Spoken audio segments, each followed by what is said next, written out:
നിരീശ്വരവാദികളായ സുഹൃത്തുക്കൾ നമുക്ക് എല്ലാവർക്കും ഉണ്ടായിരിക്കും. ഈ ആളുകളോട് സംസാരിക്കുന്ന സമയത്ത് എന്തുകൊണ്ടാണ് ഈ കണ്ട പ്രപഞ്ചവും ഈ മനുഷ്യനും ഒക്കെ വെറുതെ ഉണ്ടായതാണ് എന്ന് നിങ്ങൾ വിചാരിക്കുന്നത്, ഇതിന്റെ പിന്നീട് ഒരു സൃഷ്ടാവ് എന്തുകൊണ്ടില്ല എന്ന് ചോദിച്ചു കഴിഞ്ഞാൽ അവർ സാധാരണക്കാർ പറയുന്ന ഒരു ആൻസർ നമുക്ക് എല്ലാവർക്കും അത് അറിയുന്നുണ്ടായിരിക്കും.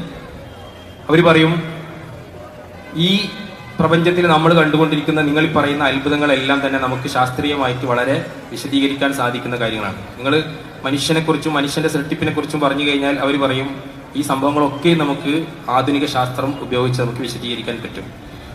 ഇപ്പൊ മനുഷ്യന്റെ കണ്ണ് അത്ഭുതമാണ് എന്ന് നിങ്ങൾ പറഞ്ഞു കഴിഞ്ഞാൽ അവർ പറയും അത് ഇന്ന ജീൻ കൊണ്ടാണ് അത് അങ്ങനെ ആയത് എന്നവർ പറയും. മനുഷ്യന്റെ കാത് അത്ഭുതമാണെന്ന് പറഞ്ഞു കഴിഞ്ഞാൽ അവരതിന് അങ്ങനത്തെ വിശദീകരണം നൽകും.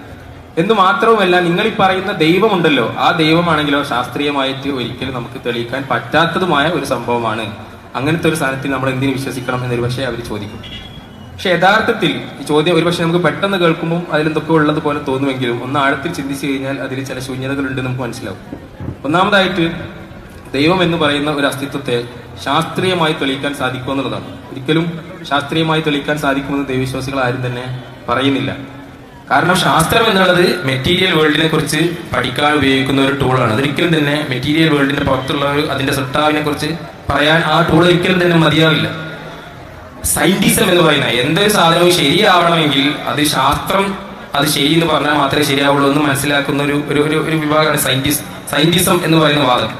അതിന്റെ ഒരു ആഖ്യാനമാണ് ദൈവമുണ്ട് എന്ന് പ്രൂവ് ചെയ്യണമെങ്കിൽ ശാസ്ത്രീയമായ തെളിവ് വേണമെന്നത്. ഒരിക്കലും തന്നെ ദൈവവിശ്വാസികൾ ആരും തന്നെ ശാസ്ത്രീയമായ തെളിവിന്റെ അടിസ്ഥാനത്തിലാണ് ഞങ്ങൾ വിശ്വസിക്കുന്നത് എന്ന് പറയുന്നില്ല. പിന്നെ ദൈവത്തിന്റെ അസ്തിത്വം മനുഷ്യൻ ലോജിക്കലായിട്ടാണ് വിശ്വസിക്കുന്നത്. രണ്ടാമതായിട്ട് അവർ പറയുന്ന ഒരു കാര്യം, ഇതിന്റെ ഒക്കെ ഇവിടെ നടക്കുന്ന പ്രാപഞ്ചികമായ എന്ത് കാര്യങ്ങളുടെയും വിശദീകരണങ്ങൾ നമുക്ക് നൽകാൻ ശാസ്ത്രത്തിന് സാധിക്കുന്നുണ്ട്. ആ ഒരു ഗ്യാപ്പ് ഫില്ലിംഗ് ഗോഡിന്റെ ആവശ്യം അതുകൊണ്ടില്ല. ഇതൊന്നും അറിയാത്ത കാലത്ത് എന്തുകൊണ്ടാണ് മനുഷ്യന്റെ കണ്ണ് ഇവിടെ വന്നത്, എന്തുകൊണ്ടാണ് സൂര്യൻ ഇങ്ങനെ കറങ്ങുന്നത്, എന്തുകൊണ്ടാണ് ഇതൊക്കെ ഇങ്ങനെ സംഭവിക്കുന്നത് എന്നുള്ള ചോദ്യങ്ങൾക്ക് ഉത്തരം അറിയാത്ത കാലത്ത് മനുഷ്യൻ കണ്ടെത്തിയ ഉത്തരമാണ് ദൈവം.